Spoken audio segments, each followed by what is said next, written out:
नमस्कार, सत श्री अकाल, जोहार। एक बार फिर से स्वागत करता हूं आप सभी छात्रों का आपके अपने यूट्यूब चैनल आपका अपना परिवार जीएस फाउंडेशन पर। साथियों, यदि आप इस वीडियो को देख रहे हैं तो रिक्वेस्ट करता हूं, विनम्र विनती करता हूं कि इस वीडियो को दोस्तों के साथ शेयर कर दीजिए। यदि आप भी इस चैनल पर नए हैं तो चैनल को सब्सक्राइब करके बेल आइकन को प्रेस कर लीजिए, ताकि जब भी मैं वीडियो अपलोड करूँ उसका नोटिफिकेशन आपको सही समय पर मिल सके। जेएसएससी सीजीएल की तैयारी कर रहे छात्रों को मैं बताना चाहता हूं कि आपके लिए मैं लगातार रोटेशन वाइज वीडियो लाने का प्रयास कर रहा हूं, जिसमें आपको सामान्य अध्ययन, सामान्य विज्ञान, कंप्यूटर, झारखंड सामान्य ज्ञान से संबंधित विषय मिलेंगे। इसी क्रम में दोस्तों, आज के सेशन में हम लोग करने वाले हैं साइंस की क्लास। जेएसएससी सीजीएल में साइंस के कुल 20 प्रश्न होंगे, जिसमें यदि आप 80 प्रश्न कर लेते हैं दोस्तों तो आपका सिलेक्शन निश्चित हो जाएगा। तो एक बार फिर से रिक्वेस्ट है कि इस सेशन को दोस्तों के साथ शेयर कर दीजिए, और यदि आप भी इस चैनल पर नए हैं तो चैनल को सब्सक्राइब करके बेल आइकन को प्रेस कर लीजिए। और हाँ दोस्तों, इस सेशन को एंड तक धैर्य के साथ देखिएगा।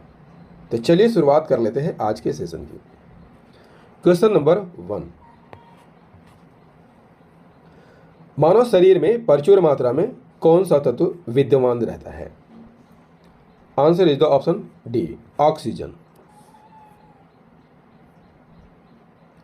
मानव शरीर में 96% भाग जो है 4 तत्वों से मिलकर बना होता है: हाइड्रोजन, ऑक्सीजन, कार्बन और नाइट्रोजन। शरीर में अन्य तत्व भी पाए जाते हैं, जैसे कैल्शियम, जो कि हड्डियों के लिए महत्वपूर्ण है। इसके अलावा sulphur, phosphorus, sodium.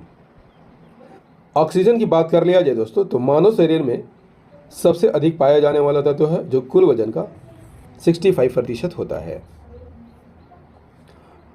Question number 2, खट्टे स्वाद के लिए कोशिकाएं जिह्वा के किस भाग में होती है? Answer is the option C, पार्श्व भाग में होती है।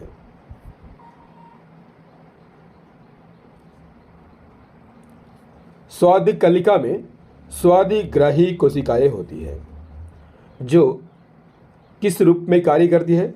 रासायनिक संवेदी के रूप में कार्य करती है।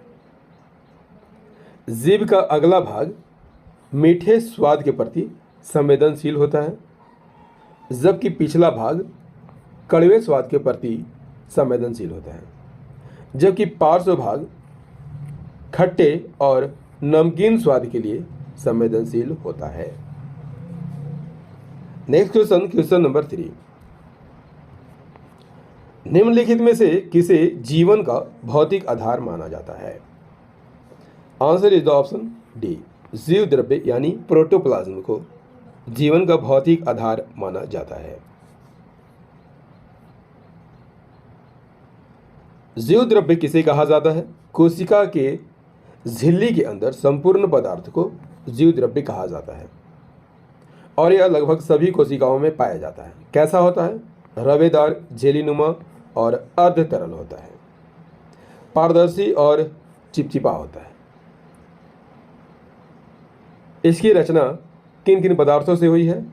जल और कार्बनिक और अकार्बनिक ठोस पदार्थों से हुई है। इसमें अनेक रचनाएं पाई जाती हैं। इन रचनाओं को स्पष्ट देखने के लिए इलेक्ट्रॉन सूक्ष्मदर्शी की आवश्यकता पड़ती है। थॉमस हेनरी हेक्सेले, इस नाम को आप याद कर लीजिएगा दोस्तों, 1963 में जीव द्रव्य को जीवन का भौतिक आधार माना है। डुजार्डिन ने 1835 में जीव द्रव्य को क्या नाम दिया था? सारकोड नाम दिया था, जबकि पुरकिंजे ने 1840 में प्रोटोप्लाज्म कहा था। क्वेश्चन नंबर 4, ग्रीष्मकाल में मरीचिका किस परिघटना के कारण दिखाई देती है? Answer is the option B, प्रकाश का पूर्ण आंतरिक परावर्तन के कारण। दोस्तों, यहां पर पूर्ण आंतरिक परावर्तन को हम लोग काफ़ी अच्छी तरीके से समझेंगे, लेकिन इसे समझने के लिए सबसे पहले हम जानेंगे कि क्रांति कोण होता क्या है। जब विरल माध्यम में बने अपवर्तन कोण का मान 90 डिग्री होता है, तब सघन माध्यम में बने आपतन कोण को क्या कहा जाता है? क्रांतिक कोण कहा जाता है। जब आपतित किरण सघन माध्यम से विरल माध्यम में जाता है तो वह आधार की ओर मुड़ जाता है।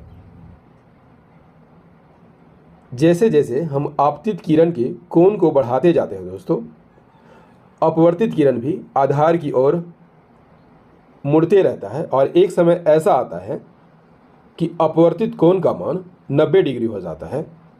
तब आपतित कोण को हम क्या कहते हैं?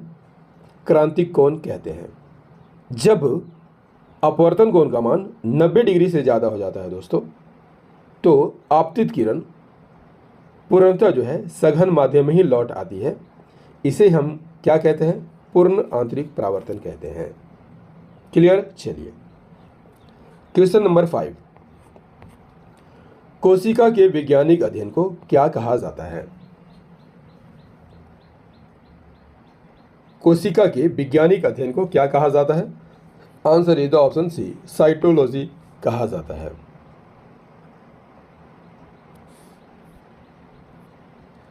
फिजियोलॉजी में किसका अध्ययन किया जाता है? तो फिजियोलॉजी यानी शरीर क्रिया विज्ञान, चिकित्सा विज्ञान की वह शाखा है जिसमें शरीर में संपन्न होने वाली क्रियाओं का अध्ययन किया जाता है। हिस्टोलॉजी की बात कर लिया जाए दोस्तों तो यह ऊतक विज्ञान होता है।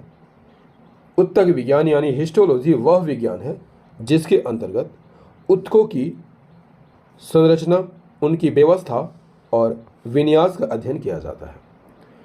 टेक्सोनोमी वर्गीकरण का विज्ञान है जिसमें जीवों के नामकरण, वर्णन और वर्गीकरण किया जाता है और इसमें दुनिया के सभी पौधे, जानवर और सूक्ष्म जीव शामिल होते हैं।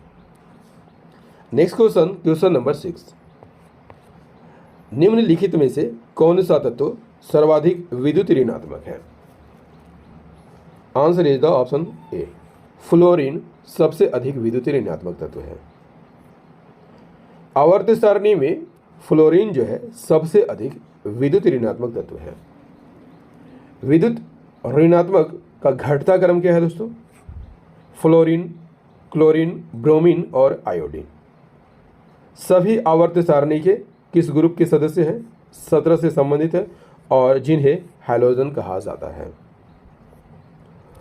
फ्लोरीन, क्लोरीन, ब्रोमीन, आयोडीन, एस्टेटिन समूह 17 के सदस्य हैं जिसे क्या कहा जाता है? हैलोजन कहा जाता है।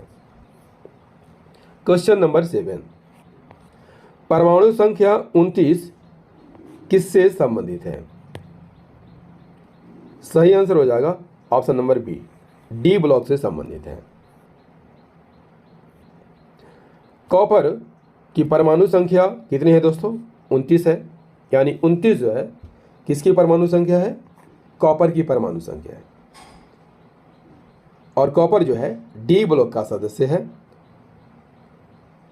अधिकांश तत्व डी ब्लॉक में पाए जाते हैं जिसमें एक धात्विक चमक होती है। कॉपर की बात कर लिया जाए दोस्तों तो कॉपर जो है डी ब्लॉक का सदस्य है।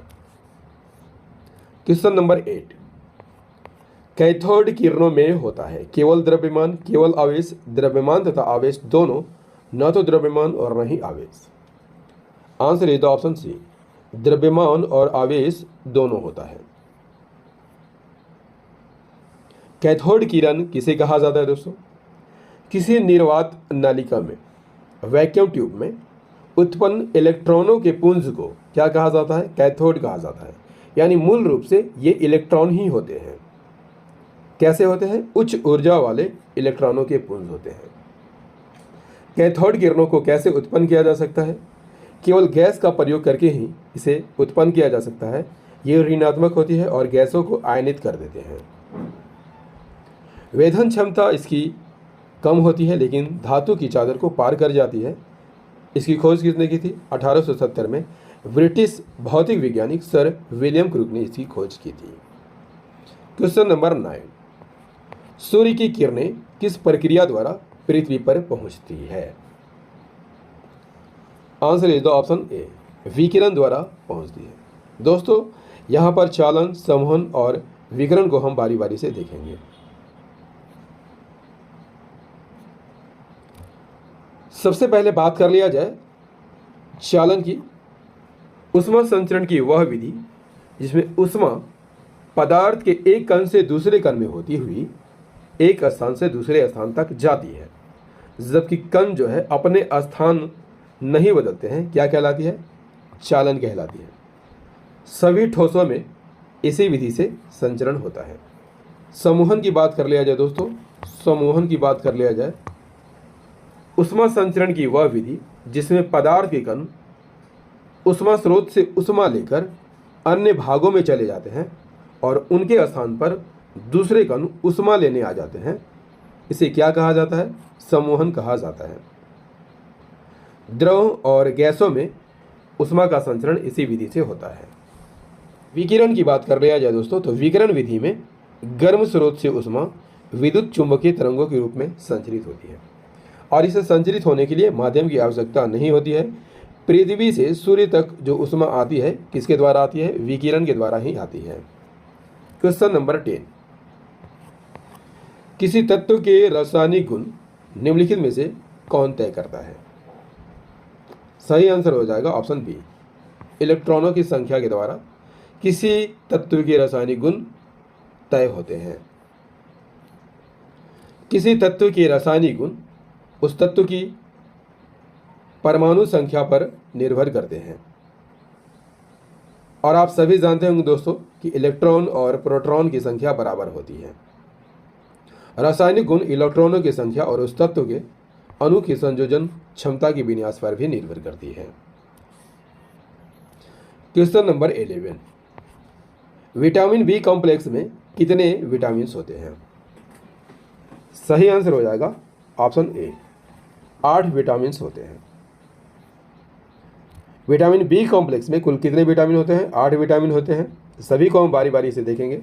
विटामिन B1 जिसे क्या कहा जाता है? थायमिन भी कहा जाता है। Vitamin B2 riboflavin, B3 pantothenic acid, B5 niacin, vitamin B6 pyridoxine, vitamin B7 biotin, B9 folic acid, B12 cyanocobalamin.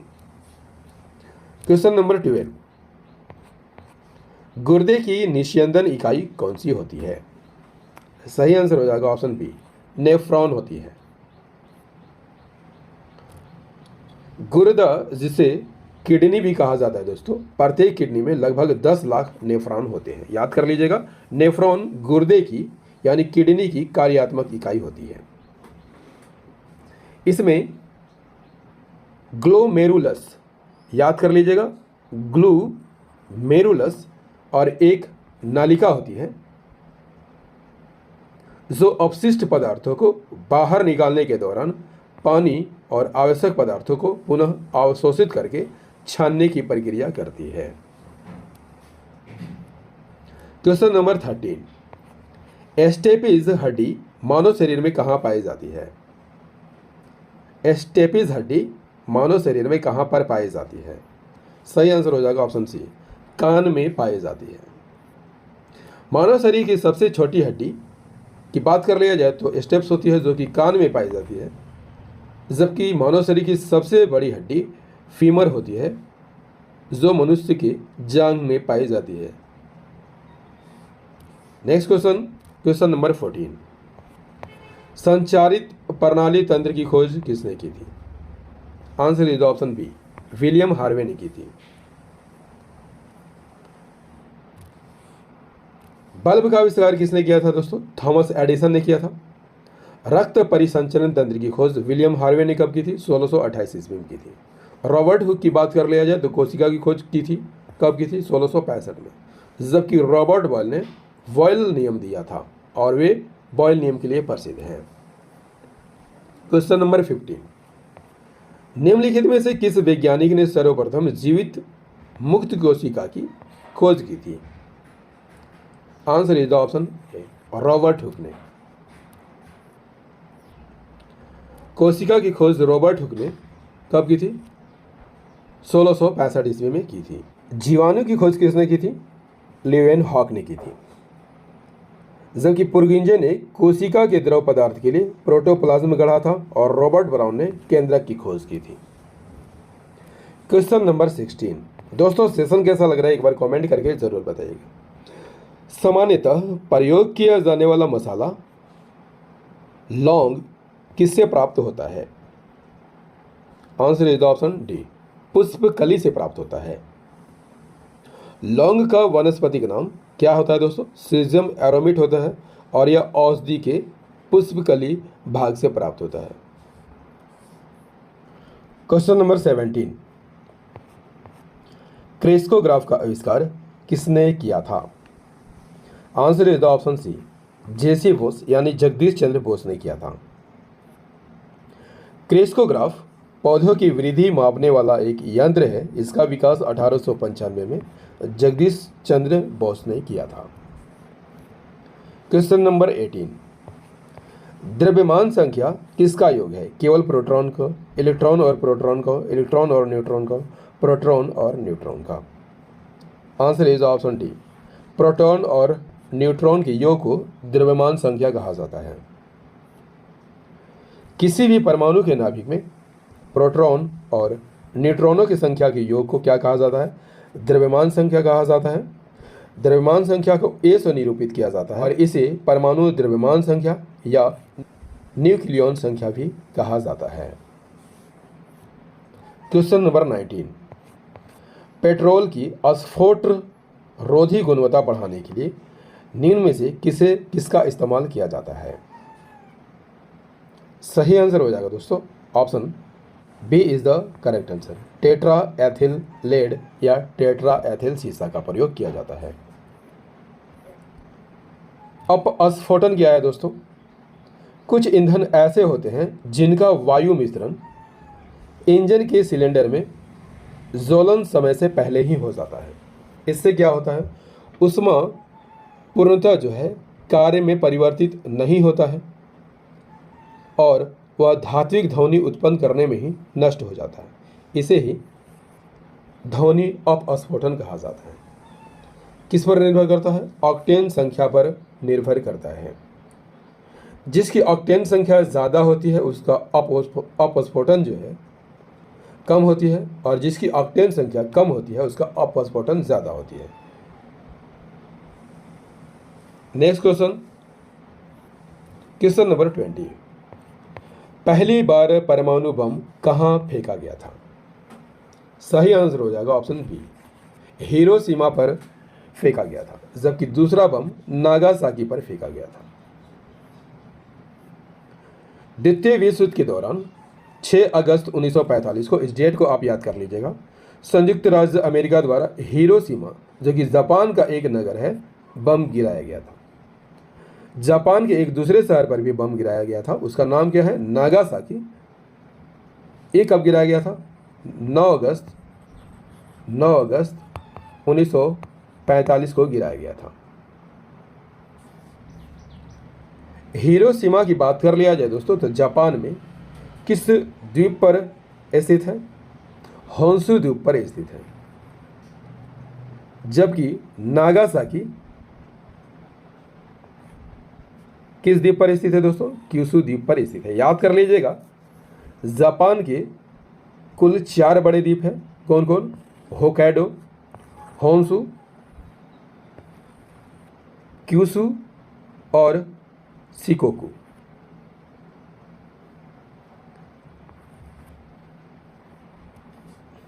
Question number 21 क्या कहता है दोस्तों? प्रकाश के एक माध्यम से दूसरे माध्यम में गुजरने पर उसकी दिशा में होने वाली परिवर्तन की घटना को क्या कहते हैं?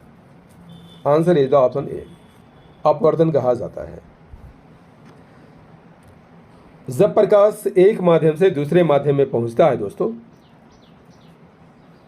तो उसकी दिशा में भी परिवर्तन हो जाती है और उसकी गति में भी परिवर्तन हो जाती है। इसे हम क्या कहते हैं? अपवर्तन कहते हैं। अपवर्तन के 2 नियम है दोस्तों, आपतित किरण, अपवर्तित किरण और अविलंब जो है तीनों एक ही तल में होते हैं। एक ही रंग के प्रकाश की किरणें किन्हीं दो माध्यमों के सीमा पृष्ठ पर पड़ती है तो आपतन कोण की ज़या अपवर्तित कोण की ज़या का अनुपात एक नियतांक होता है। क्लियर? चलिए नेक्स्ट क्वेश्चन, क्वेश्चन नंबर 22। त्वरण का मात्रक क्या होता है? त्वरण का मात्रक क्या होता है दोस्तों? Answer is option A, metre प्रति सेकेंड। त्वरण किसे कहा जाता है? वेग में परिवर्तन की दर को त्वरण कहा जाता है। यानी ए इक्वल टू भी माइनस यू अपॉन टी। इसका मात्रक क्या है? मीटर प्रति सेकेंड, और यह एक सदिश राशि है। Question number 23। विटामिन B2 का एक अन्य नाम क्या है? सही आंसर हो जाएगा ऑप्शन सी, राइबोफ्लाविन। जबकि थायमिन विटामिन B1 का रासायनिक नाम है। थायमिन विटामिन B1 का रासायनिक नाम है। हीमोग्लोबिन की बात कर लिया जाए दोस्तों तो लाल रक्त कोशिकाओं में बनने वाला एक प्रोटीन है।